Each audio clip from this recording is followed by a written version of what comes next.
नमस्कार दोस्तों। आज हम कक्षा 6 के अध्याय 7 पर्यावरणीय प्रदेश के बारे में अध्ययन करेंगे। हमने अध्याय 2 में पृथ्वी के प्रमुख परिमंडलों स्थलमंडल, जलमंडल, वायुमंडल तथा जैवमंडल के विषय में पढ़ा है। हमने यह भी जाना कि ये घटक पृथ्वी को दूसरे ग्रहों से अलग एवं अनूठा ग्रह बनाते हैं। ये पृथ्वी के विविध पर्यावरण को अपने में समेटे हुए हैं। इस अध्याय में हम पृथ्वी के प्रमुख कटिबंधों एवं पर्यावरणीय प्रदेशों की विशेषता का अध्ययन करेंगे। तो नंबर 1 पर है पृथ्वी के प्रमुख या मुख्य कटिबंध। हमने पिछले विभिन्न अध्यायों में पढ़ा है कि सूर्य की किरणें पृथ्वी के विभिन्न भागों में जलवायु को प्रभावित करती है। ये प्रभाव मूलतः पृथ्वी के आकार के कारण है। पृथ्वी गोलाकार है और ध्रुवों पर चपटी तथा भूमध्य रेखा पर इसका उभरा हुआ भाग है। सूर्य की किरणें यहाँ सीधी पड़ती है, अतः इसके आसपास के स्थान गर्म रहते हैं। वहीं ध्रुवों पर सूर्य की किरणें तिरछी पड़ती है, इसलिए वहाँ ठंड अधिक पड़ती है। इस आधार पर हम कह सकते हैं कि भूमध्य रेखा से ध्रुवों की तरफ तापमान घटता रहता है, जिसे हम ताप कटिबंधों में विभक्त कर सकते हैं। यह विभाजन अत्यंत सरल है और मोटे तौर पर हमें पृथ्वी की विभिन्न पर्यावरणों को समझने में सहायता करता है। पृथ्वी को कटिबंधों में बांटने का मतलब यह नहीं है कि एक कटिबंध से दूसरे कटिबंध के मध्य जलवायु और पर्यावरण एकदम से बदल जाता है। बदलाव होता है पर धीरे धीरे। एक कटिबंध के भीतर की जलवायु, वनस्पति और जीवन में विभिन्नताएं होती है। पृथ्वी पर पाए जाने वाले विभिन्न ताप कटिबंधों की विशेषताओं के कारण पृथ्वी पर कई प्रकार के पर्यावरणीय प्रदेश पाए जाते हैं। हमें पता है कि हमारी धरती सर्वत्र एक जैसी नहीं है। कहीं ऊंची पर्वत श्रृंखलाएं हैं, पठार है, तो कहीं समतल मैदान है। कहीं कल कल करती नदियां हैं, तो कहीं सूखा रेगिस्तान है। कुछ स्थानों पर वर्षा अधिक होती है, तो कुछ स्थानों पर अत्यंत कम वर्षा होती है। कहीं बहुत गर्मी पड़ती है, तो वहाँ हल्के कपड़े पहनने पड़ते हैं, तो कहीं इतनी ठंड है कि हम सामान्य कपड़ों में तो रह ही नहीं सकते। ऐसे क्षेत्रों में ऊनी कपड़ों की आवश्यकता होती है। अर्थात हम पृथ्वी के जिस भूभाग पर रहते हैं वह इन विविध पर्यावरणों का बस एक छोटा सा हिस्सा है। इन प्रदेशों में जीव जंतुओं, वनस्पतियों तथा अन्य कई तरह की विविधताएं मिलती है। इस अध्याय में हम विश्व में पाए जाने वाले विभिन्न पर्यावरणीय प्रदेशों का अध्ययन करेंगे।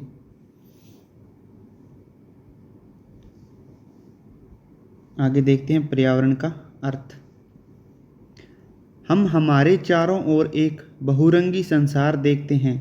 हमारे घर, स्कूल, सड़क, गांव और हमारे शहर, छोटे छोटे पौधों से बड़े बड़े पेड़ों तक विभिन्न प्रकार के जीव जंतु, रंग बिरंगे पक्षी, ऊंचे ऊंचे पर्वत, रेगिस्तान, जल स्रोत, लहलहाते खेत और कल कारखाने।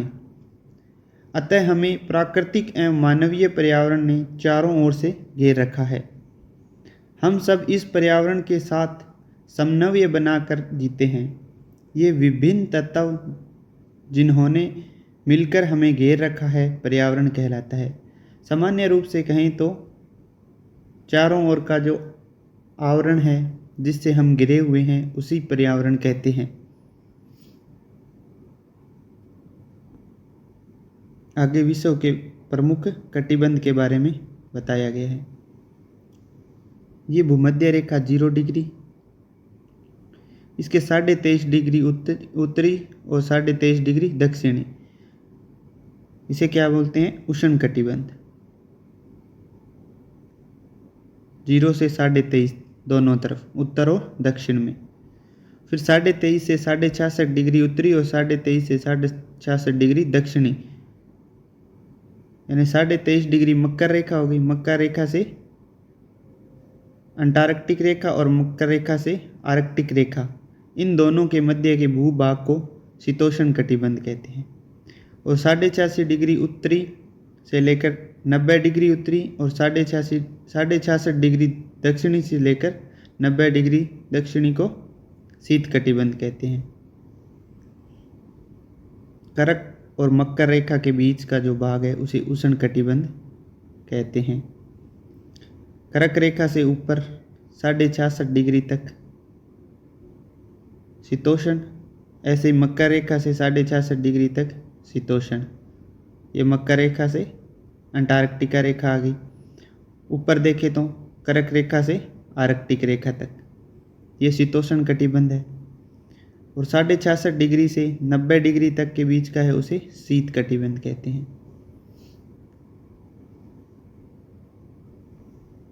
आगे इसकी कुछ विशेषताएं देखते हैं।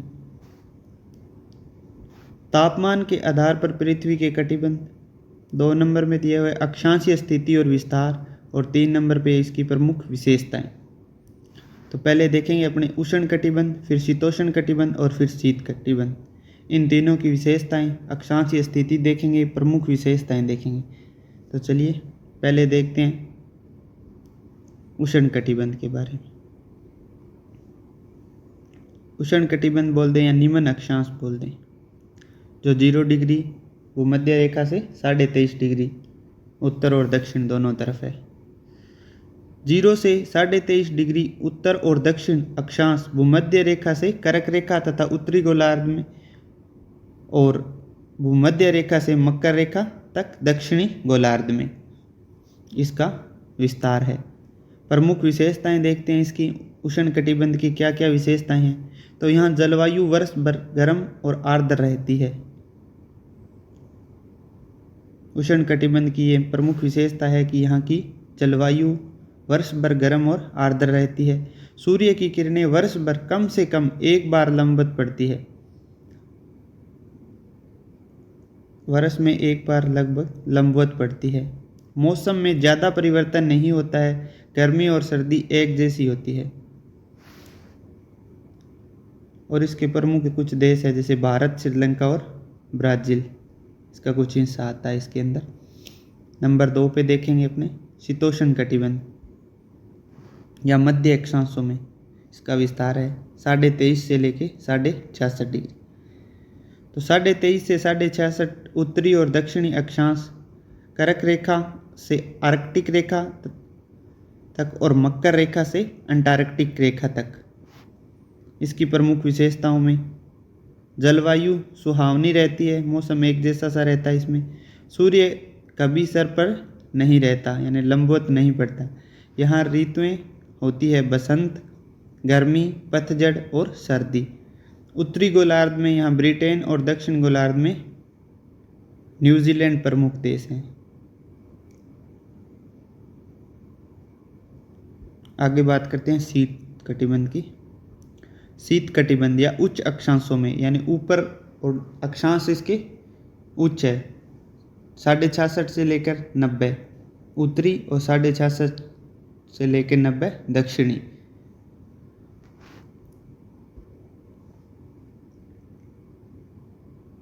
साढ़े 66 डिग्री से 90 डिग्री उत्तर और दक्षिण अक्षांश आर्कटिक रेखा से उत्तरी ध्रुव तक और अंटार्कटिक रेखा से दक्षिणी ध्रुव तक है। इनकी प्रमुख विशेषताएं, यहाँ सबसे ठंडे प्रदेश है। यह स्थान अधिकांशतः बर्फ से ढके रहते हैं।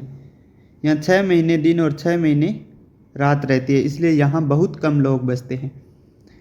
तो इसकी ये प्रमुख विशेषता है कि कौन से कटिबंध में 6 महीने दिन और 6 महीने रात रहती है, तो शीत कटिबंध में। उत्तर में यहाँ आर्कटिक प्रदेश है तथा दक्षिण में अंटार्कटिक। इसमें प्रमुख देश है कनाडा, स्वीडन, फिनलैंड और नॉर्वे। ये इसके 4 प्रमुख देश है जहाँ पे शीत कटिबंध पाया जाता है। चलिए आगे देखते हैं। पर्यावरणीय प्रदेश। हम इस विशाल पृथ्वी को कुछ समानताओं के आधार पर पर्यावरण प्रदेशों में बांट सकते हैं। समान पर्यावरणीय परिस्थितियों और कारक जैसे जलवायु, मिट्टी, वनस्पति के सम्मिलित स्वरूप से प्राकृतिक वातावरण तैयार होता है। ये तत्व एक साथ मिलकर भूभाग को एक विशिष्ट स्वरूप प्रदान करते हैं जो बाकी भूभागों से अलग हो। अब हम पृथ्वी के अलग अलग पर्यावरण के बारे में जानकारी प्राप्त करेंगे। तो सबसे पहले अपने उच्च भूमि के बारे में पढ़ेंगे। उच्च भूमि क्या होती है, इसकी क्या विशेषताएं। आपने पहाड़ों के बारे में तो सुना होगा। ऊंची ऊंची चोटियों और गहरी खाइयाँ। यहाँ वातावरण ज़्यादा गर्म नहीं होता। ज़्यादा ऊंचाई पर अगर हम जाएं तो हम बर्फ़ भी देख सकते हैं। क्या आपने सोचा है ऐसा क्यों है? ऐसा इसलिए है क्योंकि जैसे जैसे हम ऊंचाई की तरफ बढ़ते हैं तापमान गिरता जाता है, अर्थात मौसम ठंडा होता जाता है। तो ऊंचाई बढ़ने की पर क्या होता है, तापमान में कमी आती है और मौसम ठंडा हो जाता है। तापमान में कमी आएगी तो मौसम अपने आप ठंडा हो जाएगा। हमारी अधिकांश नदियों इन्हीं ऊंची जगहों से निकलती है। इन पहाड़ों का ढलान तीव्र होता है और नदियाँ बड़ी तेज़ बहती है। कहीं कहीं तो ढलान इतना सीधा होता है कि ये झरने के रूप में गिरती है। यहाँ ज़्यादा समतल ज़मीन नहीं है, इसलिए आप बड़े बड़े खेत नहीं देख सकते। जहाँ ढाल कम तीव्र होती है वहीं लोग अपना घर बनाते हैं। अगर खेती होती भी हो तो इन्हीं कम ढलानों को काटकर सीढ़ी नुमा खेती में की जाती है। यहाँ ज़्यादा फसलें नहीं होती, ज़्यादातर सब्जियाँ पैदा होती है और चाय या फलों के बागान हैं। ऊंचे पर्वतीय क्षेत्रों में अधिक ठंड के कारण कृषि कार्य की संभावना कम ही उपलब्ध होती है। अतः कृषि के लिए अनुकूल परिस्थितियों के अभाव में यहाँ के निवासी वन एवं पशुपालन से संबंधित कार्य करते हैं। उत्तरी भारत में हिमालय पर्वत, दक्षिणी भारत में नीलगिरी और अन्नामलाई की पहाड़ियाँ, उत्तर पूर्व भारत में पहाड़ी इलाके ऐसे पर्यावरण के उदाहरण हैं। तो इसकी क्या क्या विशेषताएं हैं कि एक तो ये बहुत ऊंचे होते हैं जिसके कारण इनकी एक तीव्र ढाल भी होती है। तीव्र ढाल होती है वहाँ पे हम फसल नहीं उगा सकते। कुछ जगहों पर कम ढाल होती है, वहीं पे लोग अपना घर बनाते हैं और कृषि कार्य करते हैं जिसमें सीढ़ी नुमा कृषि की जाती है। तो सीढ़ी नुमा कृषि किस क्षेत्र की विशेषता है? तो ऊंचे क्षेत्रों की, जहाँ ऊंचाई अधिक होती है। यहाँ के लोगों का व्यवसाय क्या है? वन एवं पशुपालन से संबंधित कार्य करते हैं। और इसके उदाहरण कौन कौन से हैं? उत्तरी भारत में हिमालय पर्वत, दक्षिणी भारत में नीलगिरी और अन्नामलाई की पहाड़ियाँ, उत्तर पूर्व भारत के पहाड़ी इलाके में इस प्रकार का उदाहरण हमें देखने को मिलते हैं। ये हिमालय की तस्वीर दिखाई गई है जिसमें सीढ़ी नुमा खेती की जा रही है और दूसरी साइड हिमालय की बर्फीली चोटियों को दिखाया गया है। 2 नंबर पे अपने पढ़ेंगे निम्न भूमि। ऐसा भूभाग जिसकी ऊंचाई कम होती है उसे निम्न भूमि कहा जाता है, जो अधिकांशतः समतल मैदान होते हैं। यहाँ चौड़ी नदियाँ मिलती है जो मध्य गति से बहती है। यहीं बड़े बड़े लहलहाते खेत भी होते हैं। क्या आप जानते हैं कि यहाँ इतने अधिक खेत क्यों होते हैं? यह इसलिए क्योंकि मैदान की मिट्टी बहुत उपजाऊ होती है।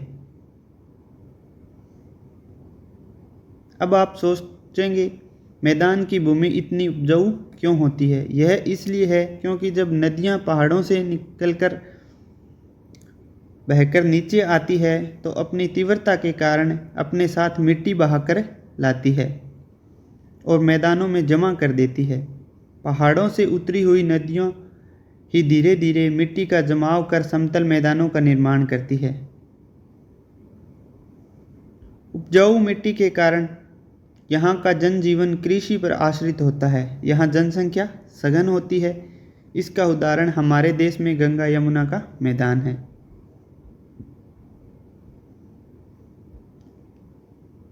तो यहाँ की एक विशेषता है कि उपजाऊ मिट्टी होती है जिसके कारण कृषि भी बहुत अधिक मात्रा में की जाती है। ज़्यादातर लोग कृषि पर आश्रित होते हैं और यहाँ जनसंख्या सघन होती है। और भारत में इसके दो उदाहरण हैं, मतलब मुख्य उदाहरण है गंगा यमुना का मैदान। जैसे उत्तर प्रदेश बिहार साइड इधर का एरिया में जनसंख्या घनत्व सर्वाधिक है।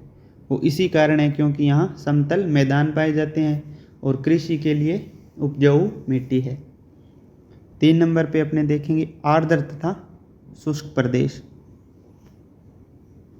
धरातलीय विभिन्नताओं के कारण हमारे पर्यावरण में विभिन्नता देखने को मिलती है। जलवायु भी पृथ्वी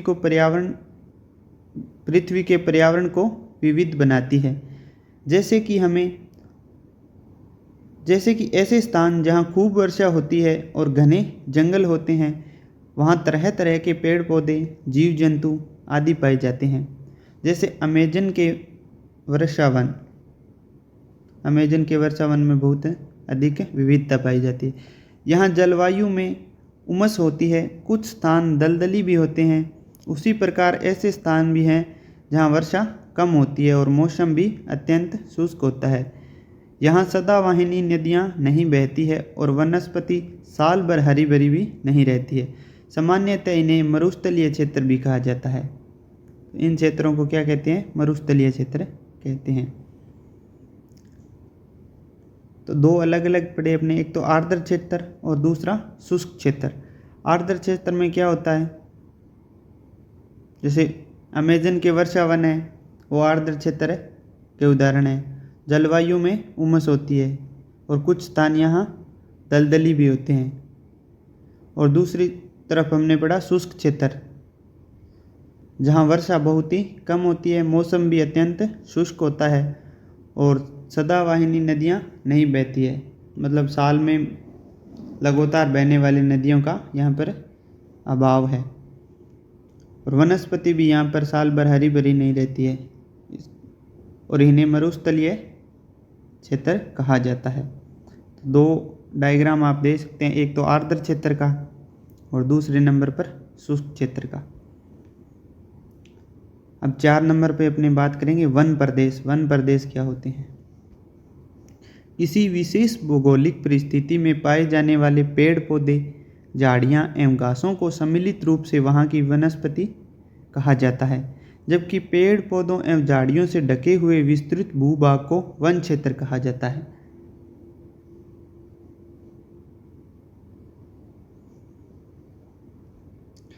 कभी आपने वन क्षेत्र देखे हैं? वन क्षेत्रों में क्या होता है? पेड़ों के झुरमुट, जानवर, कीट पतंगे आदि। वन सिर्फ एक तरह के नहीं होते हैं, अलग अलग जलवायु में अलग अलग प्रकार के वन पाए जाते हैं। कहीं घने सदाबहार वन तो कहीं ऐसे भी वन है जहाँ पतझड़ में पत्ते झड़ जाते हैं। अब ऐसा भी नहीं है कि यहाँ सिर्फ जानवर रहते हैं, यहाँ पर कई मानव समूह भी रहते हैं। इन्हें जनजाति कहा जाता है। जनजाति जिसे हम बोलते हैं वह एक निश्चित स्थान पर रहने वाले लोग होते हैं या एक समुदाय होता है जो एक निश्चित स्थान पर रहता है। पर यह बहुत दुख का विषय है कि हम अपनी स्वार्थ सिद्धि के लिए इन जंगलों को काटते जा रहे हैं। हम भूल गए हैं कि ये जंगल न सिर्फ हमारे हवा से कार्बन डाइऑक्साइड को सोख कर वातावरण को साफ रखते हैं, बल्कि ये इन आदिवासी जनजातियों का आवास भी है। वो मध्य रेखीय अफ्रीका, दक्षिण पूर्व एशिया और दक्षिण अमेरिका में वन्य क्षेत्र आज भी कायम है। तो ये वन के बारे में अपनों ने पढ़ा, इस प्रकार से वन क्षेत्र है। और नंबर 5 पे आगे घास के मैदान। पृथ्वी पर ऐसे स्थान भी हैं जहां वर्षा तो इतनी अधिक नहीं होती है कि घने वन पनप सके, पर इतनी कम भी नहीं है कि वहां सूखा मरुस्थल हो जाए। ऐसे स्थान पर दूर दूर तक घास ही घास नज़र आती है। कहीं कहीं ये हमारे घुटनों तक तो कहीं ये सिर्फ एड़ियों तक ऊंची होती है। इन फैले घास के मैदानों को चारागाह के रूप में उपयोग में लाया जाता है। चारागाह ऐसे स्थान है जहां भेड़, बकरियां, गाय आदि पशु चराए जाते हैं। ये विस्तृत चारागाह और घास के मैदान अधिकांश शीतोष्ण कटिबंध भूभाग में पाए जाते हैं। शीतोष्ण कटिबंध अपनों ने ऊपर पढ़ा है, 3 तरह का कटिबंध सामान्य रूप से देखा था हमने। जैसे उत्तरी अमेरिका में प्रेरी, ये उत्तरी अमेरिका में जो प्रेरी है इसके बारे में पूछ लिया जाता है कि प्रेरी क्या है, तो उत्तरी अमेरिका में घास का मैदान है। अभी तक 2-3 इम्पोर्टेंट क्वेश्चन आए हैं जिसमें से ये एक बहुत ही इम्पोर्टेंट क्वेश्चन है कि प्रेरी क्या है। तो उत्तरी अमेरिका में पाए जाने वाले घास के मैदान का नाम है। प्रेरी में ऊंची ऊंची घास होती है। आगे यूरोप एवं एशिया के स्टेपी मैदानों में छोटी घास पाई जाती है। तो स्टेपी मैदान कहाँ पे पाए जाते हैं, तो यूरोप व एशिया में, और प्रेरी कहाँ है, उत्तरी अमेरिका में। ये दोनों इम्पोर्टेंट क्वेश्चन हैं। आगे बढ़ते हैं मरु प्रदेश, मरुस्थल के बारे। आपको पता है कि राजस्थान को धरती दोरारी भी कहते हैं, अर्थात रेतीले मैदान जहाँ वर्षा इतनी कम होती है कि वहाँ के भरोसे तो खेती ही नहीं की जा सकती। यहाँ हरी भरी वनस्पति तो नहीं है, मगर रोहिड़ा और खेजड़ी के पेड़ जरूर है। इन पेड़ों को ज़्यादा पानी की ज़रूरत नहीं होती है। आपने कभी सोचा है कि हमारे थार में जो छोटी छोटी झाड़ियाँ हैं, पौधे हैं, उनमें इतने कांटे क्यों होते हैं? ये कांटे नहीं है, पर एक प्रक्रिया है जहाँ पानी की कमी के कारण पत्ते अपने आप को पर्यावरण के अनुरूप ढाल देते हैं। यहाँ खेती की संभावना कम ही है, इसलिए यहाँ के निवासी अपना जीविकोपार्जन पशुपालन से करते हैं। तो मरुस्थल के बारे में बताया गया है, जिसमें राजस्थान के जो दौरे हैं उनके बारे में बताया गया है। यहाँ पे पानी की बहुत ही कमी है। रोइडा और खेजड़ी के वृक्ष ज़्यादातर यहाँ देखने को मिलते हैं, क्योंकि इसमें पानी की ज़्यादा आवश्यकता नहीं होती है, और कुछ कंटीलियाँ झाड़ियाँ पाई जाती है। और ये झाड़ियों के जो कांटे हैं वो क्या है, वनस्पति के पत्ते हैं। जिन्होंने हर मरुस्थल थार की तरह नहीं होता है। थार एक गर्म मरुस्थल है, मगर पृथ्वी पर ऐसे मरुस्थल भी है जहाँ बहुत ठंड होती है और वर्षा और वहाँ बर्फ़ जमी रहती है। जैसे लद्दाख, यहाँ भी लोग पशुपालन ही करते हैं, पर यहाँ गाय और भैंस नहीं होती बल्कि याक होते हैं। इनके लंबे बाल उसे ठंड से बचाते हैं। आगे पढ़ेंगे ध्रुवीय प्रदेश।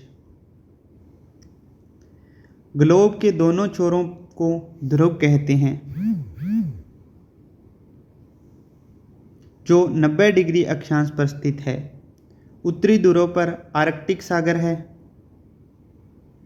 तथा दक्षिण ध्रुव पर अंटार्कटिक महाद्वीप है।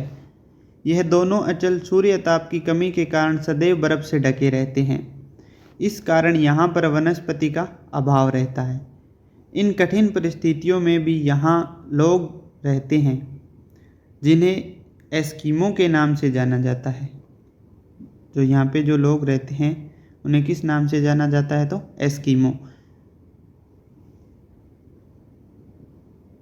ये बर्फ़ के बनाए छोटे छोटे घरों में रहते हैं, जो अंदर से गर्म रहते हैं। इन्हें इग्लू के नाम से जाना जाता है।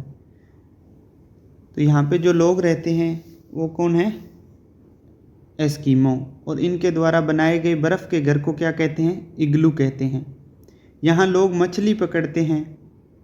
यहाँ सील, वालरस और ध्रुवीय भालू पाए जाते हैं। कुछ जो जीव है वो उनके नाम दिए हुए हैं, सील, वालरस और ध्रुवीय भालू पाए जाते हैं।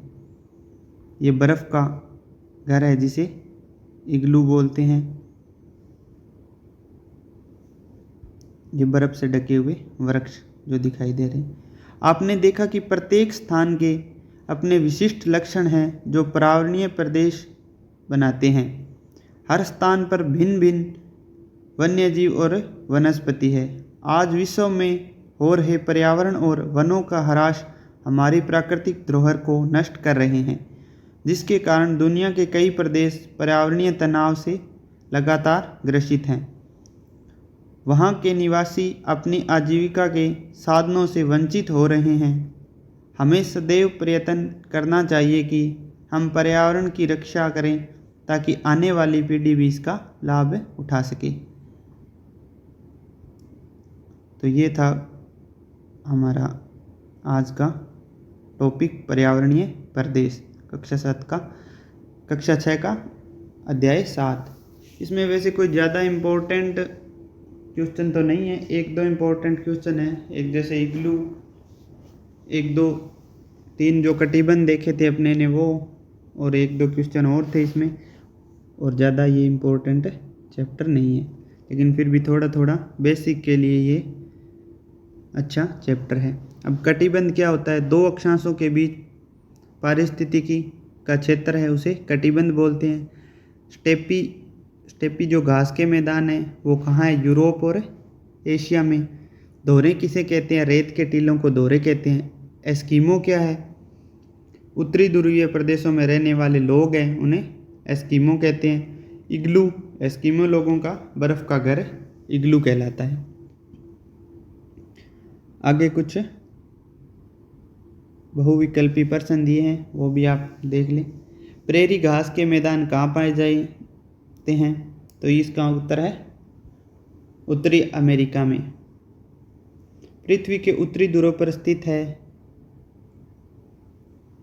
आगे दिए है, नीचे दिए गए कटिबंधों को उनकी अक्षांशीय स्थिति के आधार पर सम्मिलित कीजिए। तीनों कटिबंध है, उनको सम्मिलित करना है। वन क्षेत्र घास के मैदान में क्या अंतर है? ये बाकी क्वेश्चन ये सारे क्वेश्चन आप करके देख लेना।